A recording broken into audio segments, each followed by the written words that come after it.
The auction hall was suffocating. Not from a lack of air, but from the sheer weight of expectation. It was the kind of room where money didn't just talk, it whispered, and the echoes could build or destroy fortunes. Tonight at the prestigious Mayfair Gallery in London, a single piece was the focus of all those whispers. The Veiled Heart, a sculpture by the enigmatic artist known only as Alara Vance. And in the corner, standing by a towering marble pillar, was a woman who invisible.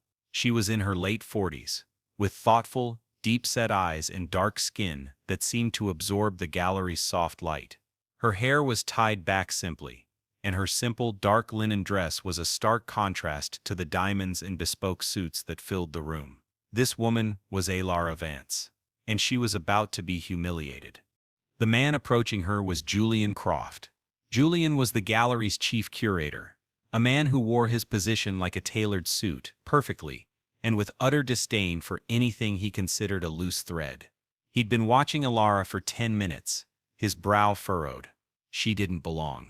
She wasn't bidding, she wasn't schmoozing, she wasn't even drinking the champagne. She was, in his expert opinion, a problem. He glided over, his smile tight and condescending. "Excuse me, ma'am," he began, his voice just loud enough for the nearby patrons to pause their conversations. Alara turned, her expression calm, observant. "I'm afraid there's been a mistake. This event is private, by invitation only." Alara met his gaze. "I'm aware. I have an invitation."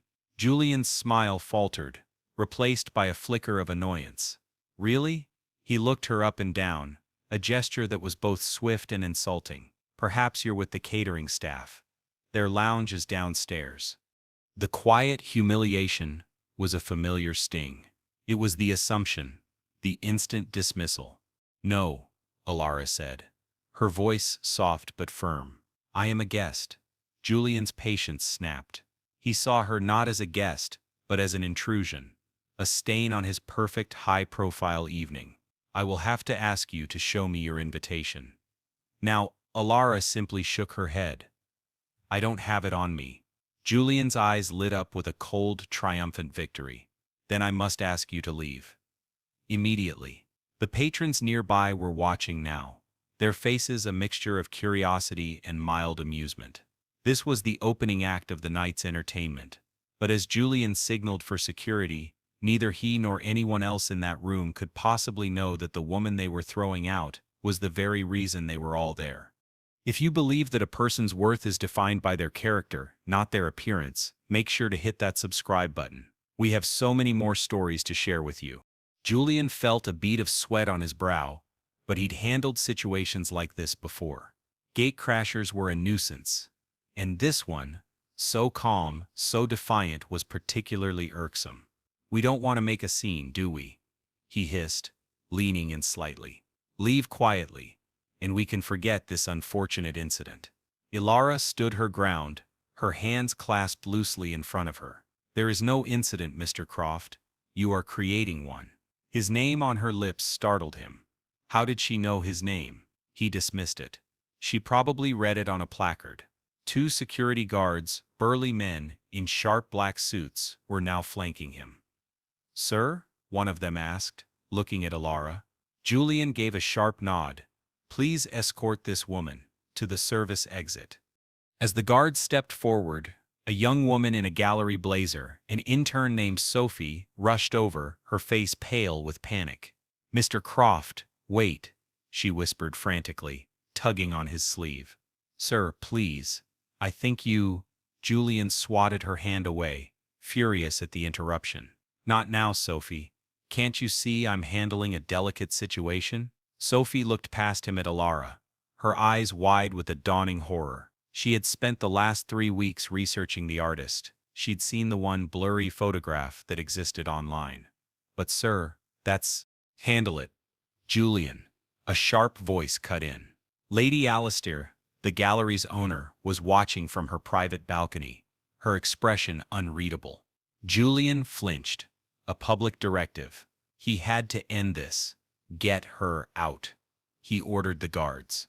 The guards, uncomfortable but following orders, stepped toward Alara. One of them, the younger one, looked apologetic. "Ma'am, please don't make this difficult." Elara looked at the guard, then at Julian, then at the room of silent, watching faces.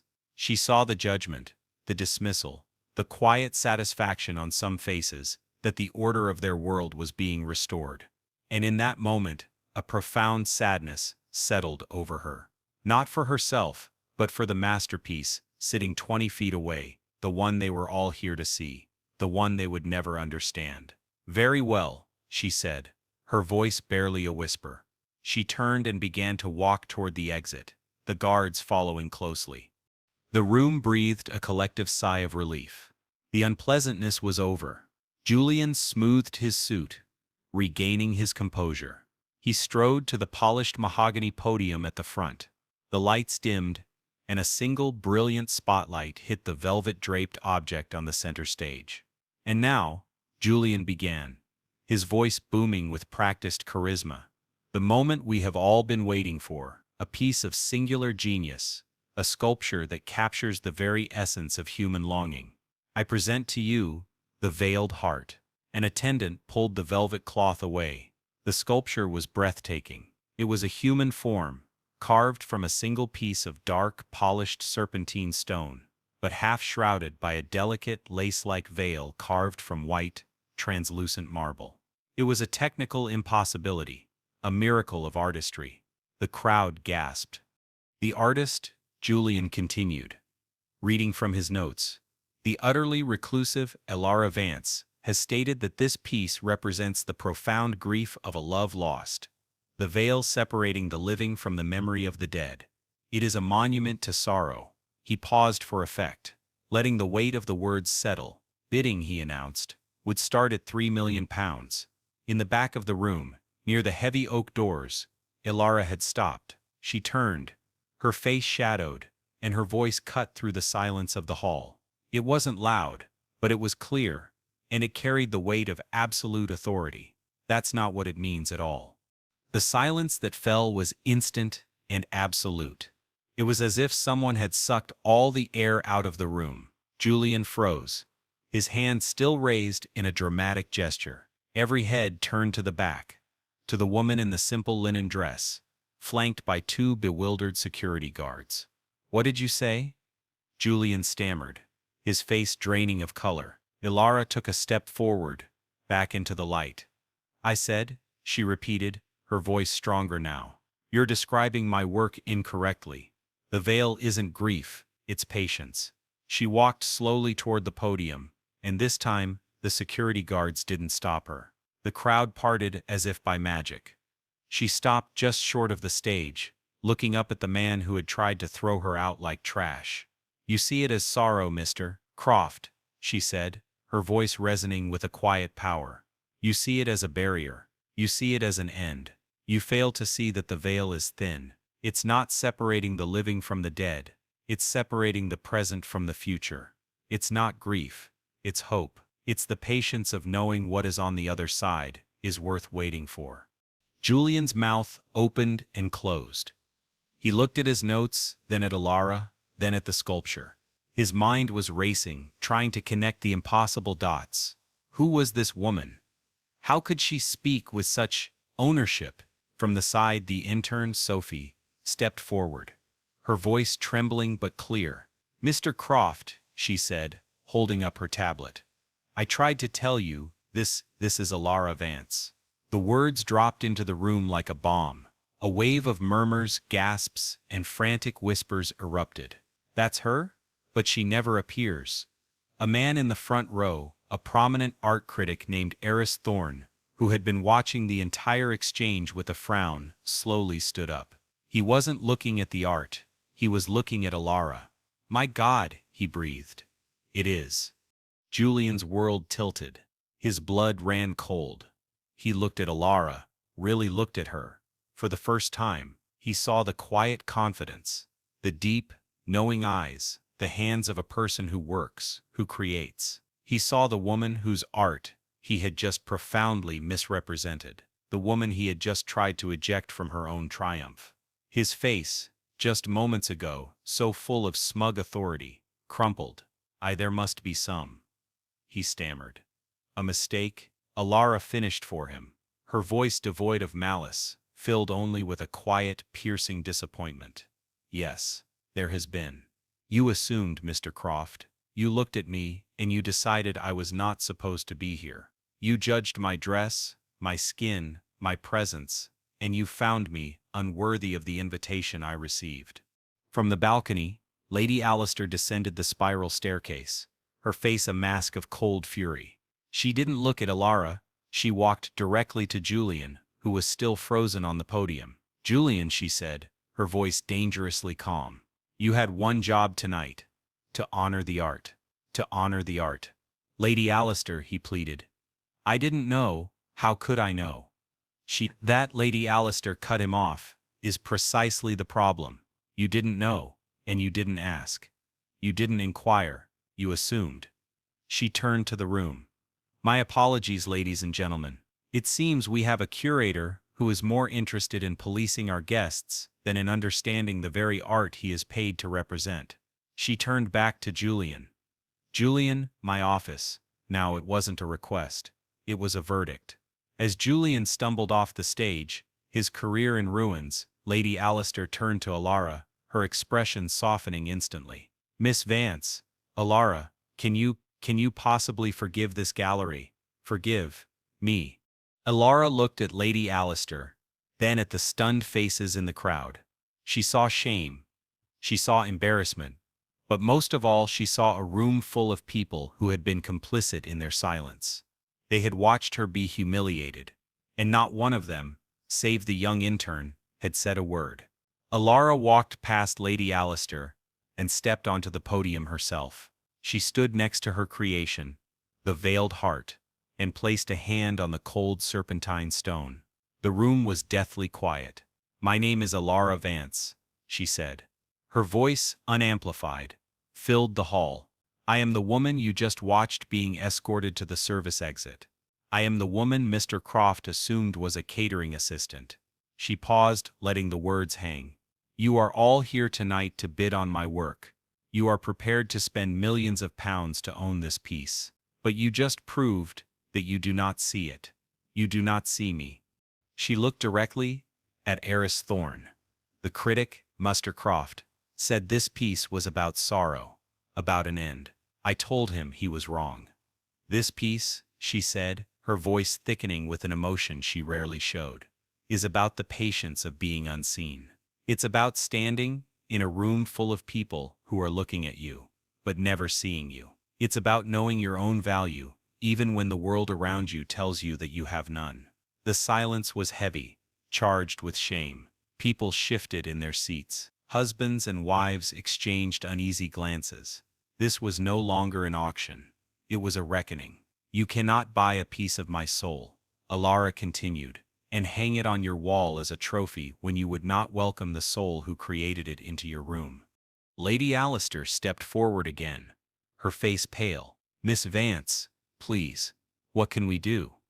The auction, Alara said firmly, is over. The veiled heart is no longer for sale. A collective gasp. This was millions of pounds. But, the commission, Lady Allister began. The museum fund, I am withdrawing my work, Alara stated, her decision final. I came here tonight to see where my creation would land. I wanted it to be in a home where it would be understood, but I see now that I was wrong. Art does not belong hidden in private homes, to be owned by people who value its price tag more than its meaning. She turned to the crowd. This piece will not be sold. Instead, as of tomorrow, it will be on long-term loan to the Tate Modern. It will be free for anyone to see. The student, the tourist, the caterer, anyone. It will be seen by everyone who Mr. Croft, and perhaps many of you, would deem unworthy. The room was stunned. Eris Thorne, the critic, was the first to move. He stood and began to applaud. Not the polite applause of an auction, but a deep rolling ovation. One by one, others stood, their faces a complex mix of shame and newfound respect. They were applauding her, the woman they had ignored, the artist they had misjudged. Alara gave a small, sad smile. She didn't want their applause. She wanted their understanding. As the applause died down, Ilara stepped off the podium. She walked directly to the intern, Sophie, who was standing by the wall, tears streaming down her face. "You," Ilara said softly, taking the young woman's hand. "You tried to speak, you saw." Sophie nodded, unable to talk. "Never lose that," Ilara told her. "Never let men like him silence you." Ilara then walked past Lady Alistair without another word, past the security guards who now held the doors open for her, their heads bowed. She stepped out of the Mayfair Gallery and into the cool, damp London night. The sounds of the city, a distant siren, the hum of traffic, were a relief after the suffocating silence of the gallery. She didn't feel triumphant. She didn't feel angry.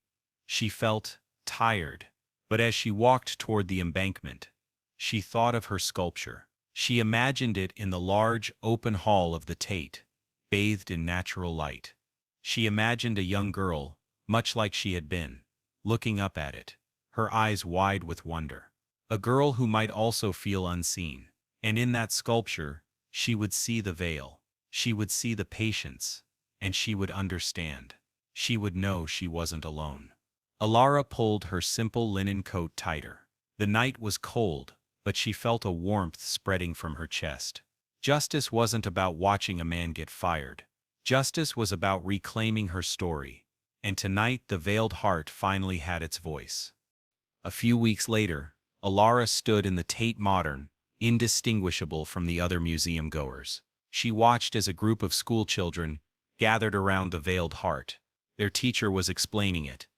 And the artist, Ilara Vance, the teacher said, told the world this veil isn't sadness. It's patience. It means holding on, knowing something beautiful is coming. A small boy, his face pressed close to the security rope, looked up at the sculpture. "Wow," he whispered. "It's like it's waiting for us to see it properly." Ilara smiled, a real, genuine smile. She turned and walked away, disappearing into the crowd, finally and completely seen.